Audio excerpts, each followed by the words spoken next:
Yeah, so we'll discuss this topic and it will be on rheumatoid factor and anti CCP. More, I will try to make it clinical class as it ends, but we'll start with very basic and then we will go ahead. This factors, rheumatoid factor and anti CCP, basically they are autoantibodies and we use it very frequently. Even that report comes positive once if RF is positive or anti CCP is positive. Hardly anyone bothers to look at patient ki what actually patient has come to with. ये report positive है मतलब this is rheumatoid arthritis and we start treating it most of the time if they have back pain or sometime fever or sometime classical joint pain, and then cycle starts, the label gets. And see, the duty as a physician is to give a right diagnosis to your patient. As your patient had rheumatoid factor positive, so he has RA, is a very wrong thing to do in clinic. Okay, so we have to understand that part and then we have to start labeling.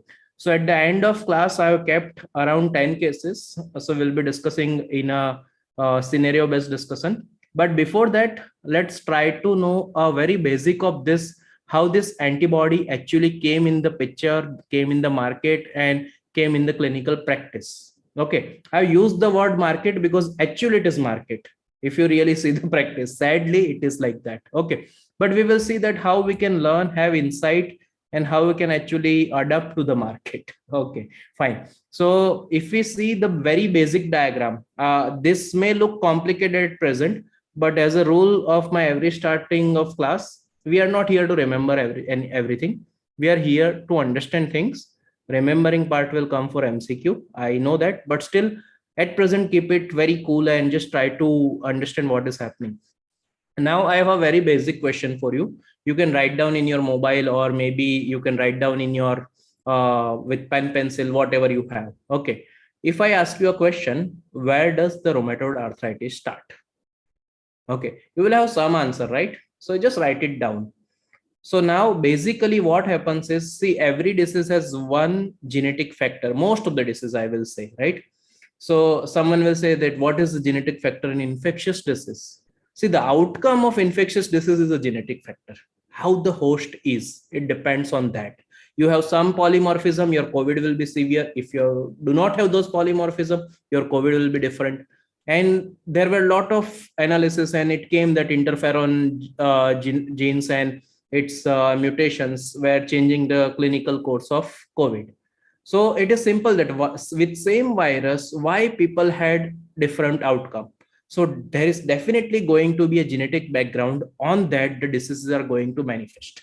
They are not a complete thing. Okay, this is there, so this will occur like that. That's not complete thing. There is nothing complete in the body, but it's an interplay of so many factors where the ultimate outcome comes. Okay, we as a human are also like that.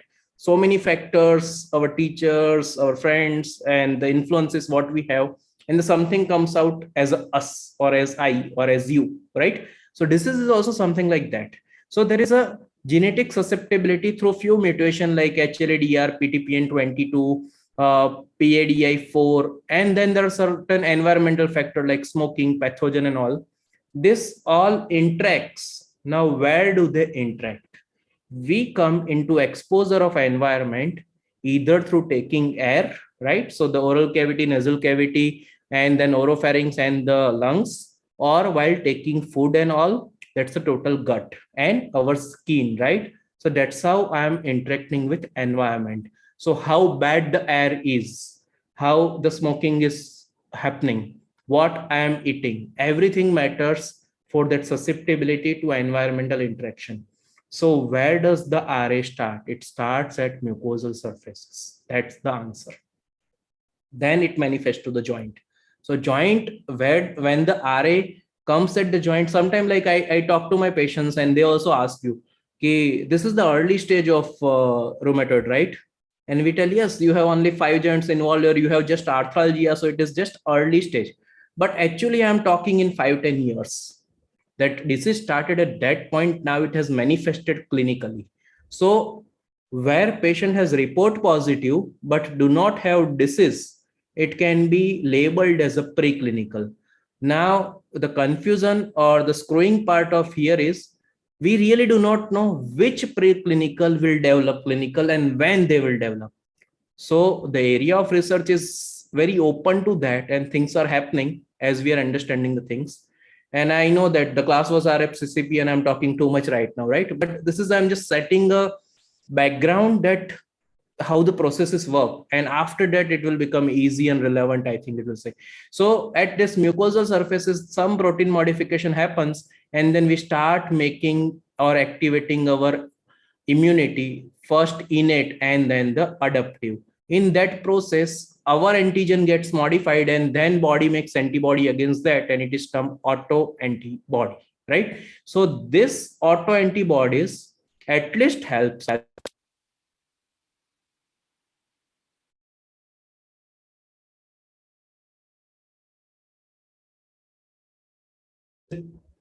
Is it audible? Hello? Hello? Is it audible? Yes, sir, it's audible. Fine, fine. Sorry. So that was the thing what we are talking, that this environmental and genetic susceptibility, when it works and the immune system activates, we start modifying our own antigens and we start making antibody against that, and that is there. Because see, we have always thought this autoimmune diseases as antibody mediated diseases, but antibody is just a product. It requires them all machinery, some things to go wrong, and on that going wrong you need innate cell, you need adaptive cell which include T and B both, and then things are working. Otherwise rituximab would have been drug of choice for them, everything, right? You just to bring down or try to make the antibody production low by targeting those cells which are producing that, and then things will work, but many of the time it fails. Why? Maybe there is a reason. These are the predominant target and the antibody is just outcome. So the antibody helps us in understanding the disease, it helps us in diagnosing the disease, and it helps us in misdiagnosing disease. Okay, it screws us there. So we just have to understand that screwing part. Other than that, science has a great depth. You can read anytime, right? So if we see that what are the antigens which are there, okay, so in rheumatoid arthritis there are some antigen which are native and some antigen which are post translationally modified. Now before we make it complex, what antigens are mostly? Antigens are mostly proteins. Proteins are made up of what? Peptides, right? So the peptide structure is there which makes the protein. Peptides are made up of what? Amino acids, right? So that is how the things are there. So now there are certain antigen or the peptides what we have found in the body against which this rheumatoid factor or the antibodies in the RA patient react, and there are certain antigen which had some biochemical change against which the factors of the antibody in the patient of rheumatoid arthritis reacts. So one is the native antigen, and it can be IgG-Fc, right? This was your common MCQ, that what is rheumatoid factor targeted at? Fc portion of IgG antibody.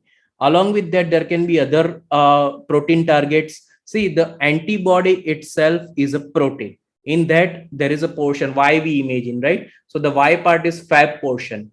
Antigen binding will be there, and then there is Fc portion. That is the Y stem. So against that, the antibody is targeted, that is rheumatoid factor. Same like that, there can be another factors like G6PI, PAD4 enzyme, HNRNPA2. All these things are proteins against which the antibody, but these are in their native form, means we all have a common native form, unmodified form, against which the patient who does not have rheumatoid arthritis ideally should not have antibody against all these things. Patient who has rheumatoid arthritis, out of that 50 to 90% will have RF positive, 35% will have anti-HNRNPA2 positive, 12 to 29% G6PI, 30 to 40% PAD4. Please do not remember what I am talking. I am just giving you the context that okay, there can be multiple antibody. It is not all about RF and CCP only. RF and CCP we use because they are the common and the best pooled sensitivity and specificity, which we decide on what? ROC, receiver operating curve, right? So the biostat is actually something which decides so many things. and then we integrate it with science. So becoming doctor is the worst job to do. You have to understand a lot of things while you're undergoing training, because if you understand, then people won't make you fool that, okay, no, this new test has come now, sir, that is very good. How are you telling it is very good? You should have enough knowledge to understand or explain that on this study, this population, we have done the trials and then it is good. Okay, that makes sense.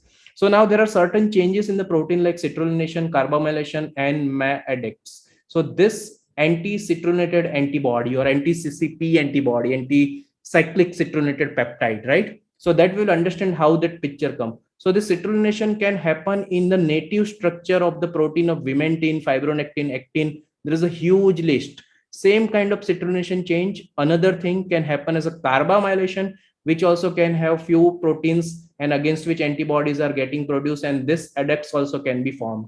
So this is seen in up to 80% patient anti-CCP antibodies, while this is seen in 45% of the patient. So what we are trying to tell here is, through what was going bad, the body started producing antibody against its native structure or the native structure which got some modification. And this total process, now the harm is happening there, which is causing the clinically manifest disease. And the one of the organ involved in rheumatoid arthritis is joint. So it's a polyarthritis, right? So that's how the things are happening. And then people talk about, can you tell me about extra articular manifestation of rheumatoid arthritis? And then we will start, okay, they can have Zika, they can have rheumatoid nodule, they can have ILD, they can have vasculitis, right? Because at some point the other organ also gets involved. So it's a huge process. You have to think this is like a process that it started because patient has a genetic susceptibility, who smoked or who had a bad environment, and then they interact. On that interaction, the things went bad. The body started making antibodies, and then the disease manifestation started. It was once in at the joints, then the other organs are getting evolved. If you really see clinical practice, because see, the surprises are every day in the clinic, that initially I had firm belief that, okay, the ILD is a later manifestation of RA, and keep that firm belief for your MCQ, because that's the most common finding what we observe. But now we have started seeing ILD patient with strong positivity of rheumatoid factor and anti-CCP, and we actually have to label it as the RA associated ILD, and we have to start treating with the immunosuppressant. So the clinical practice is changing, but we are able to adapt changes because we are open to discussion, we are open to understanding. If we just make a rules in medicine, it will never work. Because initially when I was doing MD medicine, we never had that if we get a patient of ILD including NSIP, we are going to send the auto antibody panel. Now we are almost like, if a pulmonologist calls me that, okay, we have a patient with ILD NSIP and I do not have exact reason for that, then I will tell, let's think about the autoimmune causes also. And many of the time we find the cause, and we find almost a option of treatment for our patient. So that's how the things are happening. So with this background, we will start our main thing. Okay, so why I discuss so much khichdi here? Because it was required that antibody is a part of disease, not the disease, right? Now see, I have come to the level that if someone writes RA factor instead of rheumatoid factor, I am fine with that. Initially I used to get irritated that what it is, why you are writing RA factor. There is nothing called RA factor. And in many rounds, you will be even scolded for that writing RA factor. There's no point. Okay, you call this or you call this that, it's fine till you understand the concept. Okay, so in ideal world, it's rheumatoid factor. In practice world, whatever you want to call, there are people we will call R factor, RA factor, rheumatoid factor, whatever. Once I order RF for one patient, because I had a habit of writing RF where I was practicing initially, and they used to understand RF equal to rheumatoid factor. Now the lab guy is calling me that, sir, please write RFT full, don't write only RF. Okay, because he does not have that knowledge. It's RF is real rheumatoid factor. So I had to start writing RF factor because my guy understand that point. Okay, so in practice, things are really different. In ideal world, this is the rheumatoid factor. So rheumatoid factor has historical importance and MCQ importance, which is the first described human antibody. It was rheumatoid factor. Okay, it is directed against the Fc portion of the IgG. And the major rheumatoid factor species is IgM. So we had the typical MCQ, right? IgM directed against Fc of IgG is the right answer. People used to screw it that IgG directed against Fc of IgM, IgA associated. The clear answer was IgM against Fc of IgG. But the things keeps changing. The antigen is going to be constant, that is Fc region of IgG, it won't change. But against which antibody is finding, majority of time it is IgM, but it can be also IgG, it also can be IgA, right? So that is a new thing what you are getting right now. That it is not just IgM, it can be IgG, it can be IgA. That but the antigen or the target is fixed. That's the Fc region of the IgG. Now someone will be thinking why this image is lying in left side. It is just for colors. There is a very important information lying there. If you are a SS person, then only we are going there. That exactly the binding site is at histidine 435. It's an essential constituent of the GA determinants, and it is absence in IgG3. Forget everything, the too much in that. Okay, but that his 435 is the target binding site. So it is directed against Fc region of IgG, and in that Fc region of IgG, it must include histidine 435, right? And then what we talked, the antigen target is a protein which is made up of peptide, and peptide is made up of amino acid. Histidine is one of the amino acid, right? So that's the exact rheumatoid factor if you want to remember. So you have a short note of RF and you start like this, that it's a first described antibody, majority are IgM, and it's a Fc, it's direct against Fc region of IgG. Let's go a little more in detail that how do we test that rheumatoid factor. So you have ordered this R factor, RA factor, rheumatoid factor, or whatever you call it. Okay, we mostly write just rheumatoid factor, and then the lab person decides that what method I'm going to use. So if I really want to write, ideally, I will write rheumatoid factor by nephrometry, because that's the most sensitive assay what I believe in. Okay, but the lab calls me that, sir, we do not have nephrometry, we do have a just latex method. Then I will say, okay, let's go for that, that's fine. Okay, then why you are so much after nephrometry? If your center has a good number of patient load, then nephrometry is even cost effective and more easy to perform compared to latex. If I tell my lab technician that I'm going to send you 100 latex RF, he will get irritated because it's all manual he has to do. While in nephrometry, many of the things will be taken care by the system, by the computers. So it's very easy. It's a machine-based technique and it is more sensitive. It gives me exact level of rheumatoid factor, what I use for what in criteria. Now you have a job today. Read about the criteria of rheumatoid arthritis, which was published in 2010, ACR Euler criteria. In that down something is written, what rheumatoid factor is actually valid, what actually it is not valid. Okay, so that is some description, people can make it MCQ, that's why I'm telling. Other it's fine, what you're doing is clearly well. So now you actually know that this rheumatoid factor, which is an antibody, is present in patient serum who might have rheumatoid arthritis. So I took my patient sample in a plain vacuity because I'm concerned about the serum, right? Now this serum might have rheumatoid factor positive, might not have. There are only two scenarios to have that. Okay. So if that serum has rheumatoid factor positive, if I put somewhere the Fc portion of IgG on a plate or somewhere on a latex or maybe somewhere in the tube, and then it binds to that, then test will come positive. If it does not bind to that, the test will come negative. So what people did, what people means Rosenweller. Okay, so Rosenweller was the first fellow who described this test. 1 second, what just happened? Yeah. So this is the Roswell test. What we tell, what they did is they agglutinized the ship blood cell. So ship RBC, on that they put this emboceptors, which was actually the Fc portion of the IgG. Okay. So you have now a lock ready.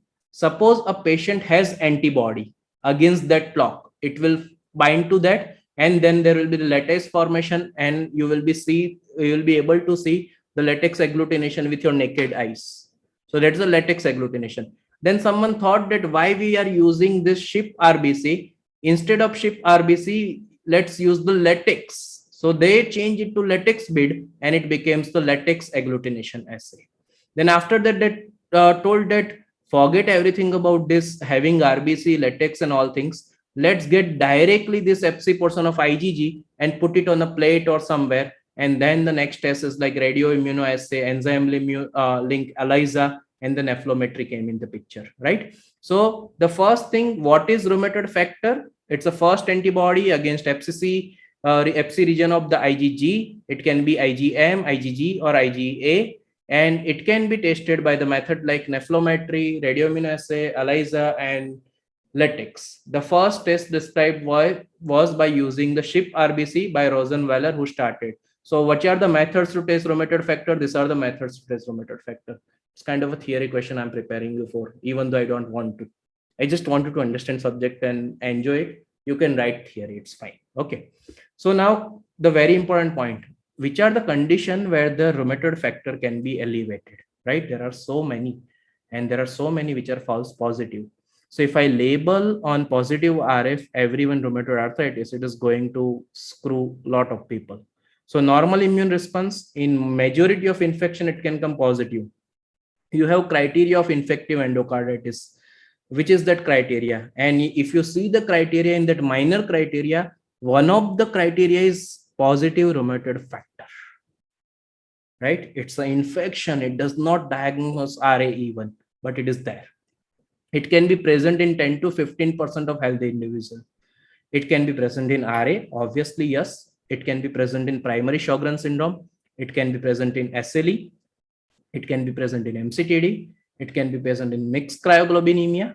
It can be present in infection like infective endocarditis, malaria, rubella, Hep C, Hep B, right? So it's a crazy thing that rheumatoid factor can be elevated in so many things. So if you're not taken patient history, this is going to screw you for sure. Okay, so that's how that the rules of medicine will never change. History followed by examination, followed by basic labs, followed by special labs, followed by imaging. And then you decide that what this all dots are connected, how they are connected, and then you give an ultimate diagnosis to patient, right? That is very important, because once you label it, majority people do not try to change it.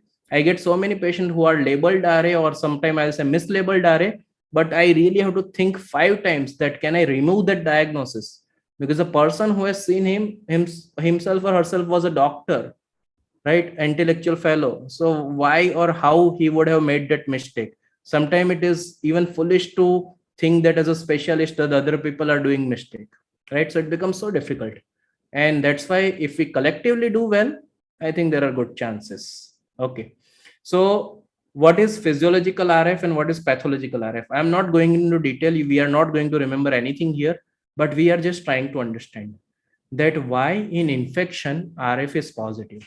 Now see, the thing is, whenever the infection comes, you have to clear it off, right?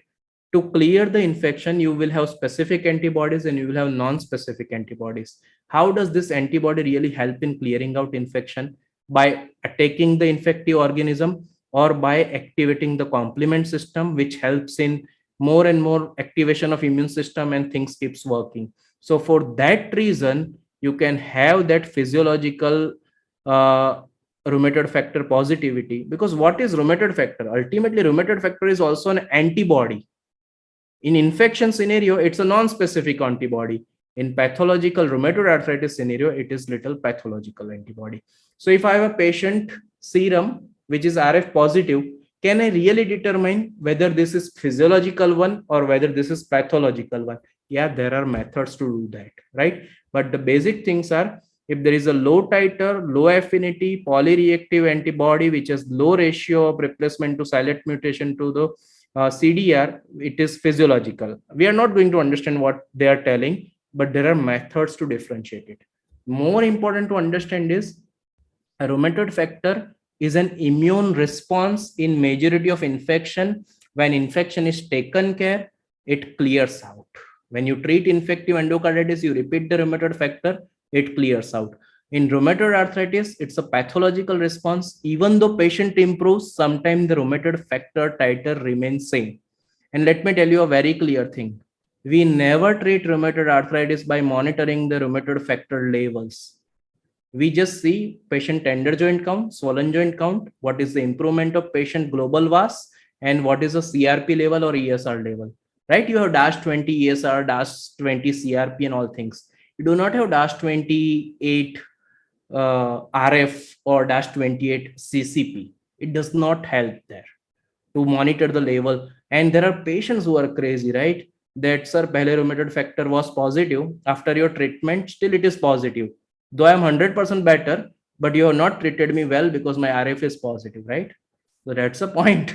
We say do not repeat, but patient will do because they believe rheumatoid factor is a disease. And sometimes we also believe, I also used to believe someday that rheumatoid factor is a disease, right? We have to remove it from our mind. No, it is one of the manifestation or the lab parameter of a big disease called rheumatoid arthritis, right? So that is the point what we all are having, the physiological and pathological RF. So while setting this ground, we have understood that how the RF came in picture, what are the methods to do RF, in which condition RF can be elevated, what is physiological RF versus pathological RF. Now, what is the importance of rheumatoid factor in rheumatoid arthritis? The sensitivity and specificity is in the range of 50 to 90% depending on the study population. The time of appearance is it precedes the symptomatic disease in majority. Following disease onset, it's only in few patients. So it happens sometimes we label patient as a seronegative RA because has a classical picture and everything, and we start treatment. Now the point comes that should we repeat RF after some time and see whether it has turned to be seropositive RA? Usually no, we do not do that. But believe me, whenever we make a diagnosis of seronegative RA, my mind is too open to accept that it is not RA even. Sometimes it can be starting of Sjogren's syndrome. Sometimes it can be starting of rheumatoid ANCA vasculitis. Sometimes it can be starting of SLE. It can be so many things, right? The arthritis can be first manifestations of so many diseases. So we have to keep our eye very open. And then you will question me that if you think so much, why do you not order ANA, ANCA and everything? Because the cost comes in the constraint, right? If I do not have cost constraint, I will order it off.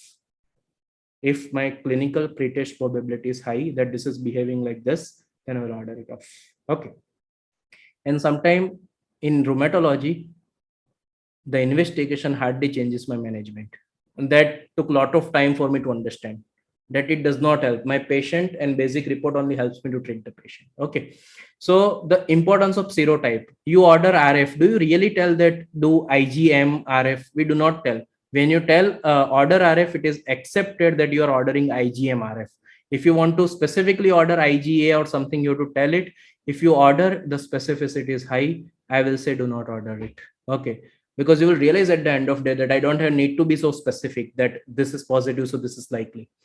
What is the clinical relevance of this rheumatoid factor? If patient has a seropositive or RF positive RA versus RF negative RA, then if RA positive RA is there, the radiographic erosions are more, extra-articular manifestations, specifically rheumatoid nodules and the rheumatoid vasculitis is more. They have a poorer prognosis. They may have good response to rituximab and anti-TNF. That's not entirely true, but few studies are there. What can be the limitation of this rheumatoid factor in rheumatoid arthritis diagnosis? This is the limitation, the specificity. It can be positive in so many causes. So if you keep your eyes blind, it's not going to work, right? So ultimately, a very quick revision: what is rheumatoid factor, how we can test it, where it can be positive, what is physiological versus pathological, and what is clinical importance of rheumatoid factor in rheumatoid arthritis, right? So this completes your short note of rheumatoid factor and your lot of basic understanding about this, that how we use it, right? Now let's come to the another investigation, that's Anti CCP. I am pretty sure I and you both are waiting for clinical cases because it really will start making sense. But once you understood this, you will start seeing more and more investigations as just investigation rather than diagnosis, right? Because so many times the trop is elevated, and yeah, that is serious talk what we are doing there, right? Trop is elevated, but sometimes we have to consider the other causes, and that happens in HT is elevated. Yeah, okay, I will take a STEMI only. I'm not against that, and I will do whatever is possible to for the diagnosis of acute coronary syndrome. Still there are other causes which might be possible, which must not be ignored, right? So that is the thing. You keep common things first. If the rheumatoid factor comes positive, it also biases me towards rheumatoid arthritis. but mind is quite open. If my patient does not have features suggestive of that, I won't bother. Okay, because the commerce of the medical practice has gone so bad. If your knowledge is not enough, then it is done. Like, let me give you an open example, and it's very sad that I'm doing this right now.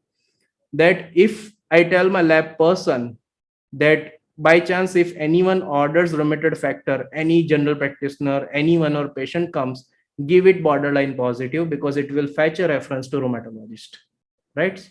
That's a terrible thing to do, but still the things are there. Okay, so we have to be very careful because we get so many patients which are low titer RF positive and it comes as a reference. It's not like just in private practice. In institute level also some things happens, and there's a calibration error of the machine, and everyone that day will get RF positive. So if you are not taking the clinical context in picture and working on RF, it will screw it. Because now what happens when you get report, before you send to your real doctor, you send to 5 unreal doctors, you Google it that RF positive means what. And then after lot of anxiety and some shit reading on internet, you go to your doctor and your doctor will be pissed off that what you read, man. Right? So that happens. So that's why it is important to understand them every investigation before you order it. Try to understand that. Try to interpret that. Second is Anti CCP, and I will say Anti CCP is more about a story. It's a beautiful thing what happened. So in 1964, these two people, I don't know how to pronounce this, even Nainish and Madema, they reported that patient with rheumatoid arthritis had some antibody which actually reacted very specifically to keratohyalin granule, which was present in buccal mucosa cell, right? So how this basic science people changes perspective totally. Have you ever thought that we will take some buccal mucosa cell and we'll put patient of rheumatoid arthritis, will put a serum there and we will see whether they cross react or not? We do not think, right? It's fine because we are clinician and we have to do that job very properly. If you want to become clinical researcher, it's a different story. But first, let's be a good clinician. So I'm just going in the background of this, how it came, that how the lab people are equally important as we are. Okay, so they put this and they found, okay, this red color is nucleus, and these are the keratohyalin granules. So they were getting bright by putting rheumatoid arthritis patient serum in that. So it tells, yeah, the some lock was here against which the key, which is the some antibody in sera of rheumatoid arthritis patient reacting to that. Okay, so lock and key was there. We were not sure what is lock. We were not sure what is key. That was the point. Biochemical identity was unknown for many years. Now in 1985, some people found that one component of this granule was identified as a filaggrin or its precursor as a profilaggrin. So then they thought, okay, they break down this whatever granule or something was there, and then the protein isolation methods came in the technique and all. They did the proteomic of that and they found, okay, one of the thing is filaggrin. So then they thought, okay, this anti-perinuclear factor I can label is anti-filaggrin, or maybe that's precursor anti-profilaggrin antibody. Okay, so the anti-CCP name has not come yet. It is anti-filaggrin or anti-profilaggrin antibody. But now what they saw that profilaggrin had exact location as perinuclear factor, but the structure identity was not demonstrated there exact or not. But after few years, that two guys, again the guys Sere demonstrated that filaggrin in differentiated skin tissue was similar to anti-perinuclear factor. So now what they were actually saying is this perinuclear factor or what exists here inside the antigen was either filaggrin or profilaggrin, but the locations were not matching. So what they thought, that the profilaggrin which was existing here had some modification against which this antibody were reacting. Now this modification was all serendipity, because that time one of the modification known, or the most prominent change which was known, was citrullinatation.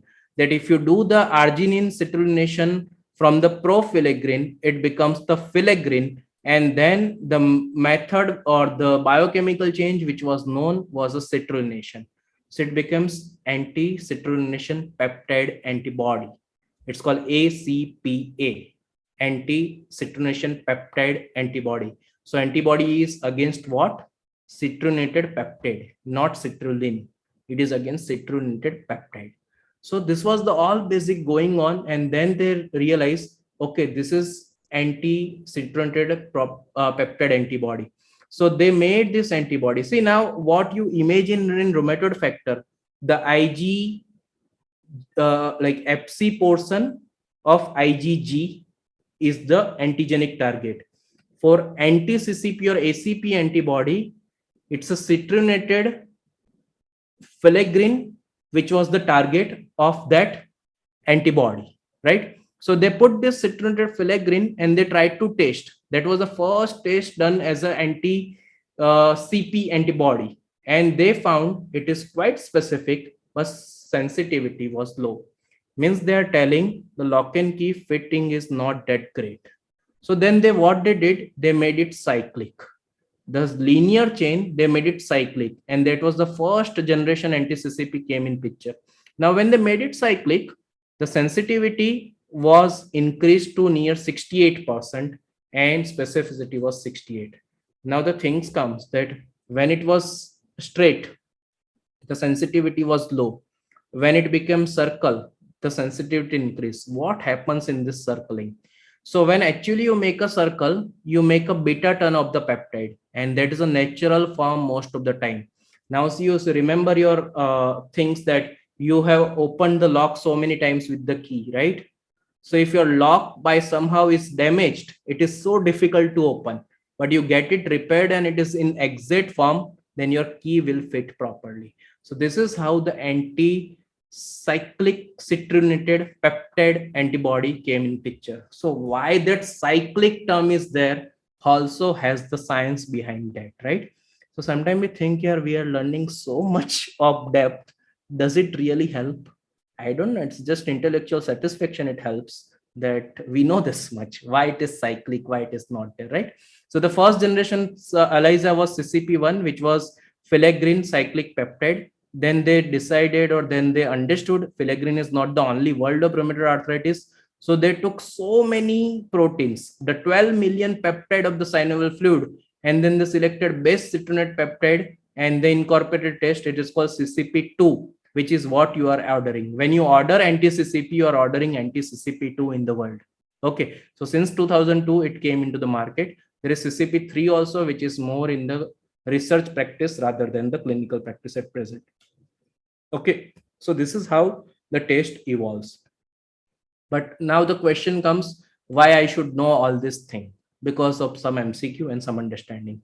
So we told that the citrulination is a change, right? You do not have antibody against citrulination. You have antibody against citrulinated peptide, right? That peptide can be either fibrinogen, collagen type 2, enolase, vimentin, the total list what you have here. It can be anything out of that, right? So the antibody against citrulinated fibrinogen is the most frequent ACPA which is found in RA. Antibody against collagen type 2 is present in like 40% of the patient. In citrullinated enolase, it is present in 50% of the CCP2 positive patient. And this is more important for MCQ, the citrullinated vimentin antibody, which has best sensitivity among ACPA, 54% of the pre-RA and 92% of the early RA patient it can detect. So it is something you should know for MCQ knowledge. This slide I will say if you're writing an exam, not that greatly important, but for MCQ specifically the INISS, I think that is the point which is going to come, because we have faced so many MCQs against this citrullinated vimentin. So these are the details which are required to have.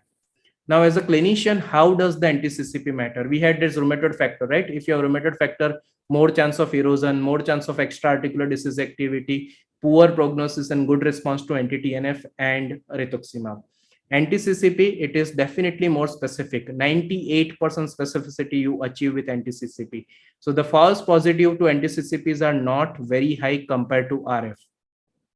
It is better predictor of progression of RA in early undifferentiated arthritis. So we have few patients who do not satisfy that 2010 ACR Euler criteria. They have some joint pain, some morning stiffness, and not exactly very high ESR, CRP, and all. The score does not cross 6, so it becomes difficult to label them RA.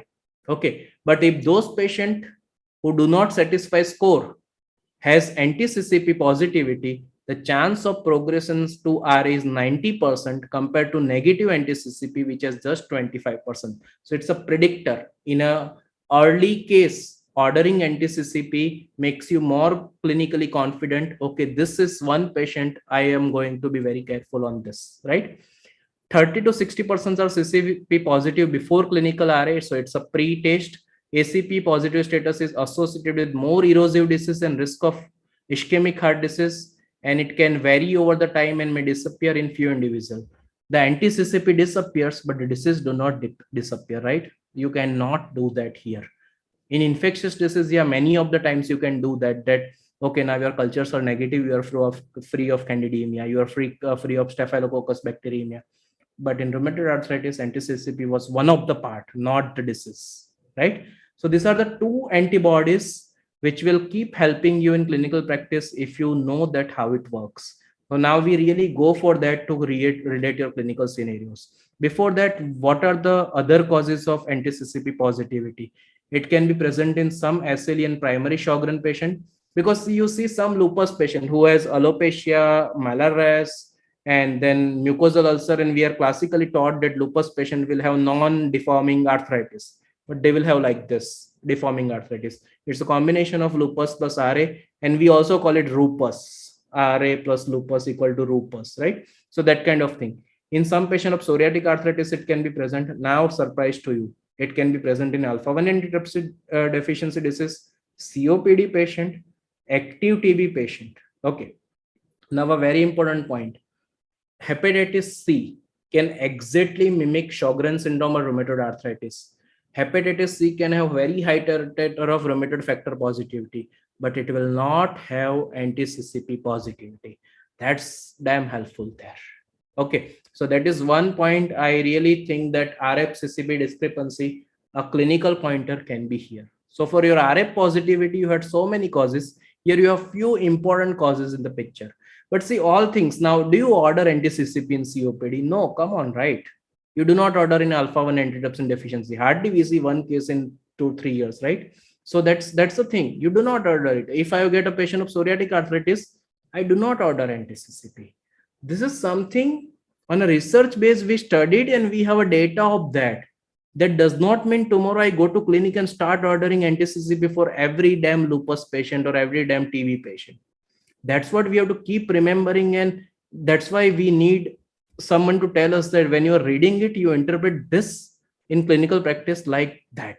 Okay, so that's very important factor to remember. For MCQ, take everything, take every knowledge important to you. Okay, in clinical practice, be very mindful that you really need it or you really don't need it. Okay, now you have few cases like, or few scenarios I'm telling. We'll start after the slides.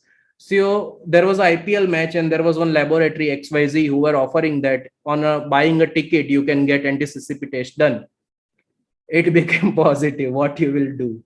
You can do RF in that same IPL match. It came positive. What will you do? There will be scenarios like this, right?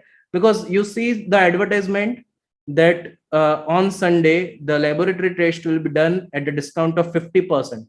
Now, damn, every person has that thing कि चलो 50% में हो रहा है तो करवा लेते हैं, let's get it done. It comes positive when the cycle starts, right? So do not go in a trap. The test cannot be before that. Some test age appropriate screening. This word is very important. If that is being offered and the person who knows what he's doing beyond marketing, see, doing marketing is not a bad thing, but doing it badly is very bad thing according to me. It's completely like fine. Your motive should be at least good as a doctor. Okay. Now you have patient with joint pain who got RF positive. You have a patient who admitted for vomiting. Someone sent RF by mistake. It came positive. What to do? Your patient with left knee pain got positive RS. Your patient with additive symmetrical polyarthritis got RF positive. So with each clinical line, your mind works differently. That is this RA or is this not RA? I think only in the last line it was good. In this line somewhere, if I would have a more specification, that, okay, it was a additive symmetrical polyarthritis, I can label it RA very easily, right? So that keeps working. So now let's start exercising and seeing that what can happen. Okay, so you keep your pen ready and your answer ready. You can write there, no need to speak or even answer here, it's completely up to you. Okay, let's keep it as anonymous as possible. We are assessing ourselves rather than competing here.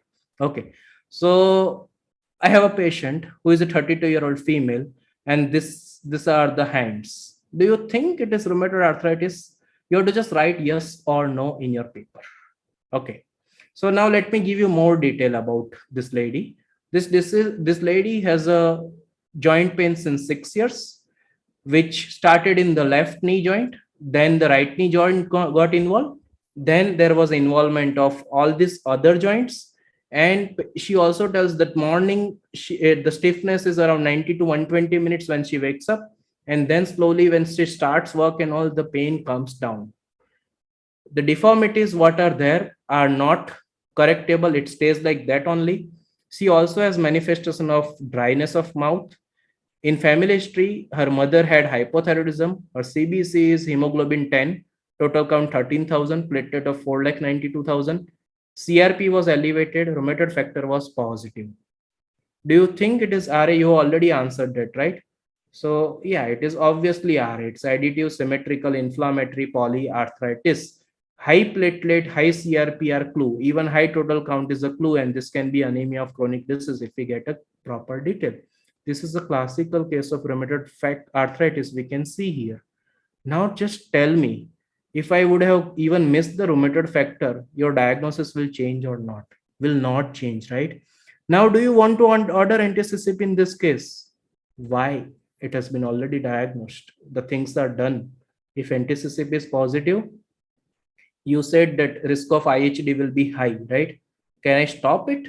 Yeah, by taking care of the other risk factor, I can try to prevent it. Do I need to do Ntcp for that? No, it is a general advice to prevent the cardiovascular disease, right? You do not need Ntcp in this picture. So that's the point. If you have this part strong, you do not need this part in rheumatology. Okay, I'm not against ordering investigation. I'm just with understanding the investigation. You order Ntcp, I don't mind. Okay, just know that you order for a fancy thing. Okay, so that's the first case. Now let me give you a second case. She's a 39-year-old female. What do you think? Does she have rheumatoid arthritis or she does not have? You can write your answer and things can get solved. Okay, let me give you a little more clinical disease detail. She has disease duration of 9 years. She had initially neck pain, then bilateral foot pain, and then multiple joint pain. She also has morning stiffness and pain reduced with the activity. Deformities are not correctable. Other manifestation you can see. What is this? This is psoriasis, right? And this is family history. Cousin sister has psoriasis. CRP was elevated. Rheumatoid factor was negative. Should I do Ntcp? Answer should be no, right? So we do not need it. It is psoriatic arthritis case, right? Let me give you another case. I have few cases here. If you're getting bored, you can stop it. It's fine. So this is few manifestation I will tell in your clinic to identify. If a patient with the foot pain or the foot joint pain, if the fingers are like this is called dactylitis, right? And this is classical deformity of the psoriatic arthritis. I know as a physician, I will be more bothered about it. Clubbing jaisa lag raha hai, right? This looks like clubbing because the underlying things are there and it looks like it's not true clubbing. This is case of psoriatic arthritis. Now let me give another case. This is a 60-year-old female with this kind of hands. What do you think? Are a yes or no? You will have one answer. Just write it off. It's fine. Let me give you more detail. She has this disease duration of 3 years with multiple joint pain. Morning stiffness is 15 to 20 minutes. Pain does not reduce with activity. Deformities are not correctable. No other manifestation. CRP is normal. Rheumatoid factor is negative. What do you think? This is unlikely to be RA, but what it is then? This is your CPPD crystallopathy. It is difficult, right? It is given in Harrison, but sometimes we really have to identify. See, this is the point what happens. We have some people who makes diagnosis like this, right? Like 1 second they give you diagnosis. I do not like those people. Okay, you really have to see the joint, ask the patient, move the joint, and then make the scenario. Because looking at the joint, I will also think, yeah, okay, this looks like rheumatoid arthritis, but patient does not have that much morning stiffness. Patient pain does not reduce with activity. CRP is normal. It does not look to be inflammatory much. It can be something else. And one of the mimic of this is CPPD. When you read CPPD, they will write it can be pseudo OA. It can be, the proper name is pseudo gout. Then it can be pseudo OA, it can be pseudo neuropathic joint, it can be pseudo rheumatoid arthritis presentation. It can have so many pseudo, it can be even pseudo septic arthritis, right? So many things can happen with this CPPD crystals, which are deposited nicely. This is a USG picture of this. Okay, so then you can make a diagnosis. See, if your mind does not know, your differential will not come onto the pen, and it will only come, your mind will only know when you have taken that proper history. What I'm trying to convey is, after understanding so much about RF and CCP, still it's not the fancy thing. The fancy thing is simple. Take the history, make the examination proper, and things are done. This is another picture I just for a show off. This is a gout. It's actually gout of eye on the finger pad. Okay. Yeah. Now this again a 52-year-old lady with this kind of swelling and all. She has come to your clinic and someone told ki your finger has some deformity and swelling like this. This looks like rheumatoid arthritis. Go to a rheumatologist or go to a good physician who will help you to treat further. Do you think this is RA or not? You will have your answer for sure, right? So let's go that she has 3 years joint pain, morning stiffness 15 to 20 minutes, no reduction in pain with activity, deformities are not correctable, no other manifestation, normal CRP, negative RF. You do not need anyhow anti CCP for this. Then what it is? It is a DIP joint nodules, which is Hubbard nodules. It's a hand osteoarthritis, the DIP arthritis with that. If you have this history, then only you can make easy diagnosis. You can confirm it with a very simple investigation called X-ray of the hand. That girl wing deformity, what we talk about, may be visible here, and that can almost confirm your diagnosis. Now, this is one case I really want to discuss. This patient has this hand joint pain and all, and this is his scalp. Do you think this is RA? The scalp, I think it's not that great, but this is salt and pepper pigmentation. Let me show another example of that. Yeah, this is kind of a salt and pepper pigmentation what we saw. This also looks like deforming arthritis, right? But the skin is tight. Patient, if you touch the skin, it will be cold because of Raynaud's phenomenon, and then it becomes systemic sclerosis. So all polyarthritis are even not RA. You have to see the total patient, not just rheumatoid factor, because this patient, if rheumatoid factor is positive and hands are like this, someone will tell this is a case of RA. But if you see the total picture, then you will tell no, this is the patient with systemic sclerosis who has RF positive, right? So these were the few description. Even in the polymyositis, there can be deforming arthritis. This was very interesting case, and I think you might have heard this case from me somewhere. Okay, so now this 59-year-old gentleman came to me, and this was his hands. And what do you think, RA or not RA? So what is his history? He has disease for 6 years. His clinical manifestation is deformities. What he told me, all these things started getting deformed like this. Okay. He does not have morning stiffness. Even he denied that he does not have much pain even.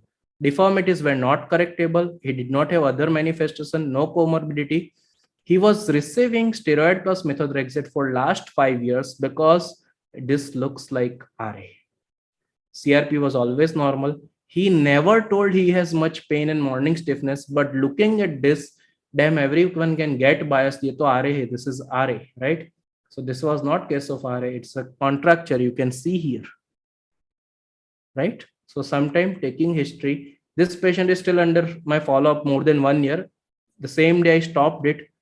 These deformities are almost same. He is not ready to go for hand surgeon, but his disease or his joint pain has never increased because it was not there. He never had RA. So for 5 years, he received methotrexate. It did not cause any side effect. Don't worry about that. Don't curse the doctor who gave it. Because this mistake we all can do if you have not taken history and all. Okay. So that is the point that we had to take. This is your exam case, I will say, a MCQ case. This is image from NEJM. A 65-year-old female who had this kind of the hand. And we will think this is RA, but this was actually voriconazole-induced periostitis. Okay, so this is the image published in NEJM. and that is something which should help us. So we had that thing na ki this doctor is so good, by seeing patient in 1 second he gives the diagnosis. Do not go to that good doctor. I need my doctor to ask me some question, examine my hands or whatever system is involved, and then tell me diagnosis. Even if it tells me after 3 days I am fine, by confirming with the appropriate investigation, just on that day help me to relieve my pain or the elements which are actually irritating me. As a patient, that is my expectation, right? So keep your doctor practice like that, that you make it better. Now this deforming arthritis can present in leprosy. This is a thicken. Now it can present in tuberculosis also. This is one of the published image. So TB also can have this thing, right? So the list never ends. This case will keep coming and keep discussing rheumatoid factor, CCP and all. But talk to your patient, look at the joints, feel the joint, move the joint, and then think what is a possible thing, and mostly you get the diagnosis. This is the common sequence that we follow, and we connect the dots and we get the diagnosis. Okay, so with this I will complete the class. Hope you understood what is going on in the practice and how you can be better, right?